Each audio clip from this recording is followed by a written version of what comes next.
Pada malam hari ini kita membahas tentang adab-adab sholat.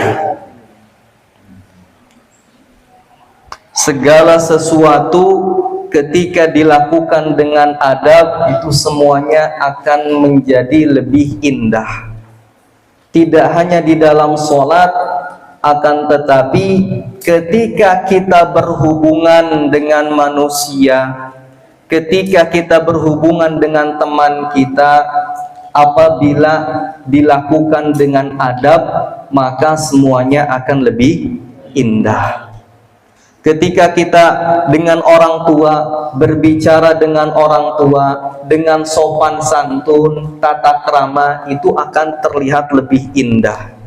Ketika kita berbicara dengan teman kita, bahasanya sopan, tutur katanya, tingkah lakunya santun, itu semuanya akan terlihat lebih indah. Apalagi ketika kita sedang sholat, lebih utama lagi adab-adab, etika-etika ketika kita sedang melaksanakan sholat. Makanya pasti harus lebih indah. Kemudian di sini Imam Ghazali akan menjelaskan adab-adab sholat. Akan tetapi di sini beliau tidak mengatakan mana yang sunnah dan mana yang wajib, mana yang syarat dan mana yang hukum. Apabila kita ingin mengetahui lebih detailnya, kita harus membuka kembali kitab fikih. Nah, di sini hanya etika dan adab-adab secara umum, secara keseluruhan. Akan tetapi ketika kita melaksanakan adab ini, insya Allah salat kita akan jadi khusyuk. Fa idza faragta min taharatil hadathi, ketika kita sudah selesai dari mensucikan hadas dan najis yang ada di tubuh kita, yang ada di pakaian kita, yang ada di tempat yang akan dilaksanakan sholat, kemudian kita sudah menutup aurat, maka kita menghadap kiblat dengan berdiri, muzawijan baina qadamaika bihaitsu la tadummuhuma, dengan berdiri dengan cara merenggangkan kedua kaki. Jadi ketika sholat itu tidak boleh kakinya rapat, antara kaki kanan dan kaki kiri tidak boleh rapat. Akan tetapi harus dikasih jarak. Jaraknya berapa? Jaraknya kira-kira seukuran 1 jengkal. 1 jengkal jarak antara kaki kanan dan kaki kiri. Itu sudah pas. Jangan terlalu mepet, jangan juga terlalu lebar. Udah 1 jengkal cukup. Kalau 2 jengkal terlalu lebar, ya cukup jaraknya 1 jengkal saja. Kemudian setelah kita berdiri, kita membaca surat An-Nas. Nah, ini juga yang harus dilaksanakan. Jadi sebelum kita sholat, sebelum takbiratul ihram, kata Imam Ghazali, kita dianjurkan untuk membaca surat An-Nas. Tujuannya apa? Kita membaca surat An-Nas, tahassunan biha minasyaitonir rajim, agar menjaga dari gangguan setan ketika kita sedang melaksanakan sholat. Kemudian guru-guru kita juga mengajarkan bacaan-bacaan yang lainnya, ya, kayak Rabbi ij'alni muqimas shalah wa min dzurriyyati Rabbana taqabbal du'aana. Ada lagi yang menganjurkan untuk membaca Ilahi anta maksudi, ilahi wahai Tuhanku, anta engkaulah maksudi tujuanku. Kenapa para ulama menganjurkan untuk membaca doa-doa tersebut sebelum sholat? Agar hati kita siap untuk melaksanakan sholat, agar kita ingat bahwasanya kita akan menghadap Allah, agar hati kita terbebas dari urusan-urusan dunia dan siap untuk menghadap Allah. Ketika kita akan menghadap menteri misalkan, atau menghadap presiden, itu kita diajarkan tata cara atau aturan-aturan ketika nanti akan berhadapan dengan presiden. Itu kita akan di briefing. Nanti ketika berhadapan dengan presiden, bahasanya yang sopan. Nanti ketika berhadapan dengan presiden, dilarang membawa senjata tajam. Nanti ketika berhadapan dengan presiden, tingkah lakunya jangan sampai tidak sopan. Itu kita akan di briefing. Nah, itu menghadap presiden saja seperti itu, apalagi kita akan menghadap Allah. Maka harus dipersiapkan hatinya. Jadi tujuan dari membaca surat An-Nas, membaca Ilahi Anta Maksudi, itu agar mempersiapkan hati kita. Wa ahdir qalbaka. Nah, kemudian kata Imam Ghazali, hadirkanlah hatimu, ma anta fihi, ma salat, anta kamu fihi, berada di dalamnya. Jadi hadirkanlah hati, ingatlah bahwasanya kamu sekarang akan melaksanakan sholat. Jadi harus dipersiapkan baik-baik. Kemudian tidak hanya menghadirkan hati, akan tetapi harus membersihkan hati dari urusan-urusan dunia. Wa farridhu minal waswasi. Bersihkanlah hati, kosongkanlah hati dari urusan-urusan dunia. Ketika kita melaksanakan takbir Allahu Akbar, kenapa tangan kita dibuka? Karena hikmahnya atau salah satu faedahnya, ketika mengangkat tangan Allahu Akbar, seolah-olah kita melempar semua urusan dunia ke belakang kita. Yang tadinya dari bawah tangannya, Allahu Akbar, kita melempar semua urusan dunia ke belakang kita, kemudian kita siap untuk melaksanakan sholat. Nah, itu faedah dari mengangkat tangan ketika takbiratul ihram. Jadi agar hati kita kosong, bersih dari urusan dunia. Tinggalkan urusan-urusan dunia ketika kita sedang sholat.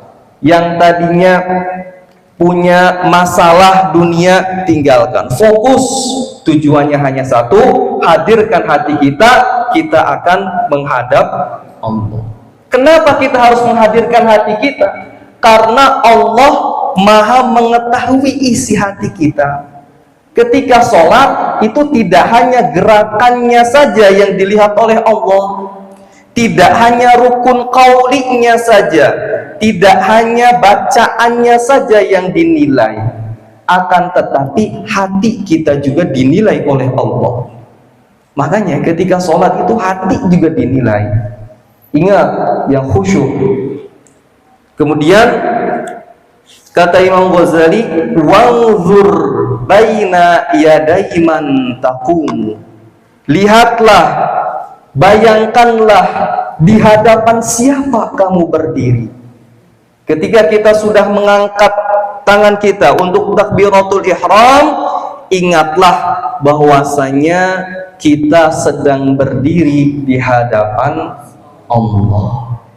Di hadapan Allah harus dijaga tingkah lakunya, harus dijaga gerakannya, harus dijaga adabnya, harus dijaga hatinya, karena kita sedang berhadapan dengan Allah. Waman tunaji, kepada siapa kamu memohon? Untuk siapa kita sholat ini? Semuanya kita beribadah tujuannya untuk mengharapkan ridho Allah. Jadi jangan sembarangan. Orang yang sholatnya asal-asalan, orang yang sholatnya cuman asal gerak saja, cuman asal jungkal-jungkalnya saja, itu diibaratkan seperti orang yang menghadiahkan kepada presiden misalkan dengan barang yang tidak layak. Contoh, kalau misalkan makanan sudah basi, kira-kira sopan atau tidak ngasih ke presiden makanan basi? Yang penting makanan saja, entah makanannya asin, makanannya tidak ada rasanya, basi. Nah, itu sama saja seperti situ. Orang yang sholatnya asal-asalan, sama saja ngasih ke Allah sesuatu yang tidak layak. Seperti itu. Ya, jadi diperhatikan. Wastahyi. Nah, ini Imam Ghazali subhanallah sangat tahu isi hati kita. Wastahyi, malulah. Kenapa Imam Ghazali mengingatkan kita akan rasa malu? Karena terkadang ketika kita sholat itu orang sering lupa dan tidak malu di hadapan Allah. Masih saja ada yang sholatnya bersenda gurau. Masih saja ada yang ketika sholat memikirkan urusan dunia. Nah, itu tidak malu berarti ketika di hadapan Allah. Jadi ingat, ketika sholat kita harus merasakan rasa malu. Wastahi antunajia maulaka, kita menghadap Allah biqalbin ghafilin, dengan hati yang lalai. Kita harus malu ketika kita melaksanakan sholat tapi hati kita ingat dunia. Kita harus malu ketika kita melaksanakan sholat kita ingat dengan uang yang lupa naruh ada di mana. Itu kita harus malu. Harus malu. Kita harus malu menghadap kepada Allah dengan hati yang justru tidak ingat dengan Allah. Bayangkan saja nih, bayangkan. Kalau misalkan kamu sedang berbicara dengan orang tua kamu, tapi pikiran kamu tidak ada di situ, kira-kira enak apa enggak? Gak enak. Itu saja dengan manusia. Nah, ini kita sedang sholat, sedang komunikasi dengan Allah, kita sedang bermunajat dengan Allah, masa hati kita tidak dengan Allah? Itu sama saja dengan tadi orang kita berbicara face to face, berhadapan muka dengan muka, tapi hati kita tidak ada di situ. Kira-kira enak atau tidak? Tidak enak. Ya. Kemudian kita juga harus malu ketika kita sholat itu hati kita dipenuhi dengan bisikan-bisikan dunia, dengan kotoran-kotoran syahwat. Nauzubillahi min dzalik. Ketika kita sedang sholat, ada saja yang dia ingat dengan hawa nafsu. Nauzubillah, itu hatinya sangat kotor. Nauzubillahi min dzalik. Ketika kita sedang sholat, bahkan ada yang hatinya ingat dengan perbuatan maksiat. Nah, itu tandanya dia tidak mempunyai rasa malu kepada Allah. Tandanya dia tidak menghargai Allah. Nah, inilah penyebab dari sholat kita tidak berkualitas. Inna sholata tanha 'anil fahsya'i wal munkar. Sholat itu dapat mencegah dari perbuatan yang buruk.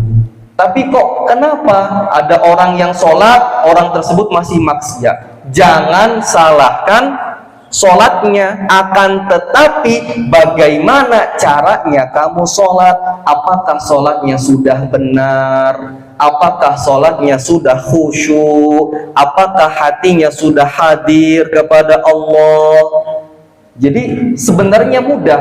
Kalau misalkan kita ingin jadi baik, nih, kita ingin jadi baik, kita ingin jadi orang yang tidak mudah melaksanakan maksiat. Kita ingin mulut kita terjaga dari dosa. Kita ingin hati kita terjaga. Kita ingin mata kita terjaga dari dosa.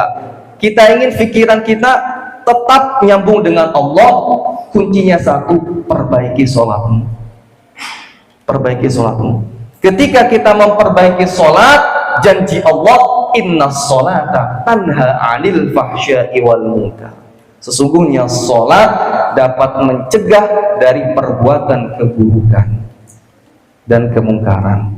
Jadi kuncinya perbaiki sholat. Insya Allah, kalau sholatnya sudah benar, Allah akan menjaga kita. Sholatnya yang khusyuk. Mulai detik ini, amalkan apa yang sudah dikatakan oleh Imam Ghazali. Jangan lepas dari baca surat An-Nas, kemudian hadirkan hati kita, kemudian persiapkan hati kita ketika kita melaksanakan sholat.